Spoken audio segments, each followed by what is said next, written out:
ഇന്ന് എനിക്ക് എൻ്റെ എല്ലാ കാര്യങ്ങളും ചെയ്തു തന്നത് എൻ്റെ വൈഫാണ് കേട്ടോ. ഇന്ന് ഞാൻ ഒന്നും ഒറ്റയ്ക്ക് ചെയ്തിട്ടില്ല. അതിനൊരു കാരണമുണ്ട് കേട്ടോ. കഥ തുടരാം.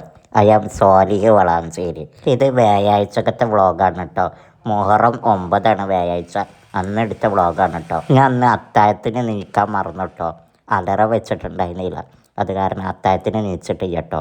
പിന്നെ നീച്ചപ്പോത്തിന് സുബി ബാങ്ക് കൊടുത്തു. അപ്പോൾ നിസ്കരിച്ച് വീണ്ടും കിടന്നുറങ്ങി കേട്ടോ. അങ്ങനെ ഇതാ രാവിലെ പിന്നെ 7 മണിയായപ്പോത്തിന് എണീറ്റ് പല്ല് തേച്ചു കുളിച്ചു വന്നു കേട്ടോ. അങ്ങനെ ജെസ്സിനെ ഡ്രസ്സ് മാറ്റി തരികയാണ്. ഇത് ഡ്രസ്സ് അവൾ മാറ്റി തരാനുള്ള കാരണം എന്താ അറിയോ?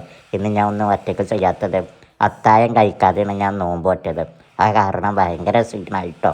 ഉച്ച ആയപ്പോത്തിന് ഭയങ്കര ക്ഷീണമായി, തീരെ വയ്യാതായിട്ടോ എനിക്ക്. അത്താഴം കഴിക്കാതെ ഞാൻ അങ്ങനെ നോമ്പ് എടുക്കാറില്ല കേട്ടോ. ആദ്യമായിട്ടാണ് അത്താഴം കഴിക്കാതെ നോമ്പ് എടുക്കുന്നത്. അപ്പോൾ ഇന്നെ ഒരുക്കുമ്പോഴത്തേന് മിച്ചുൻ്റെ അടുത്ത് വന്ന് നിൽക്കുന്നുണ്ട് കേട്ടോ. മിച്ചു എന്നെ ഒരുക്കണുണ്ട്. അപ്പോൾ ഓടി വരും. അങ്ങനെ ജെസ്സി എന്നെ ഒരുക്കി തന്ന് അങ്ങനെ ഷർട്ട് ഇട്ടിരാണ് കേട്ടോ. ഇന്ന് ഞങ്ങൾ ഒരു സ്ഥലം വരെ പോകുന്നുണ്ട് കേട്ടോ. അത് മറ്റോടെയല്ല, ഇന്ന് മുഹറം 9 10 ആയതുകൊണ്ട് സ്കൂളിൽ ലീവല്ലേ, സ്കൂൾ മദ്രസ ഒന്നും ഇല്ലല്ലോ.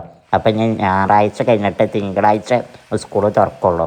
അപ്പം ഞങ്ങൾ എല്ലാവരും കൂടി ജെസ്സിയുടെ വീട്ടിലേക്ക് വിരുന്ന് പോവാട്ടോ. 2-3 ദിവസം കഴിഞ്ഞ് കഴിഞ്ഞാൽ ഞായറാഴ്ച വരുള്ളൂ ജെസ്സിൻ്റെ വീട്ടിൽ നിന്ന്.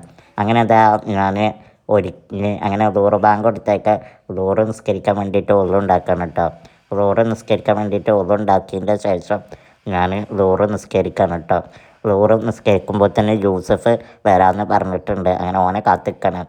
അങ്ങനെ ഇതാ ഞങ്ങൾ ഉമ്മാൻ്റെ വീട്ടിലൊന്ന് പോയി. അങ്ങനെ ഉമ്മാൻ്റെ വീട്ടിൽ നിന്ന് യൂസഫിനെ എടുത്ത് വണ്ടിക്ക് കയറ്റിയിട്ടാണ്. അങ്ങനെ ഞങ്ങൾ ചാവക്കാട് പോവാണ് കേട്ടോ. ചാവക്കാട്ടേക്കുള്ള ഹൈവേയിൽ കയറിയൊക്കെ 6 വരിപ്പാത കയറിയൊക്കെ തന്നെ ഞാൻ ഉറങ്ങി കേട്ടോ വണ്ടിയിൽ. എനിക്ക് നോമ്പ് പറ്റിട്ട് നല്ല ക്ഷീണമുണ്ട്. ഞാൻ ചാവക്കാട് തോളം നന്നായിട്ട് ഉറങ്ങിയിട്ട വണ്ടിയിൽ നിന്ന്. അങ്ങനെ ഇതാ ചാവക്കാട് എത്തി. അവിടെ നിലത്ത് ഇറക്കി തന്ന യൂസഫ്. അങ്ങനെ ഞാൻ എന്താ ഉരുണ്ട് അകത്തേക്ക് പോവാണ് കേട്ടോ. അകത്തേക്ക് പോയി അപ്പോഴത്തേന് അസർ ബാങ്ക് കൊടുക്കാറായിരുന്നു കേട്ടോ. മിച്ചോടെ നല്ല കളിയാണ്. അങ്ങനെ അസർ ബാങ്ക് കൊടുത്തേക്ക് ഇവിടെ ബാത്റൂം എനിക്കനുസരിച്ച് സൗകര്യമില്ല. അപ്പോൾ ജെസ്സി ഒരു പാത്രം വെച്ചെന്നിട്ട് ഒതുണ്ടാക്കി തരികയാണ് കേട്ടോ. അങ്ങനെ ഞാൻ ഒതുണ്ടാക്കി നിസ്കരിക്കണം കേട്ടോ. അങ്ങനെ മഗ്രിബ് ബാങ്ക് കൊടുത്തതിൻ്റെ ശേഷം മുഹറം 9 നോമ്പ് തുറന്നിട്ടോ.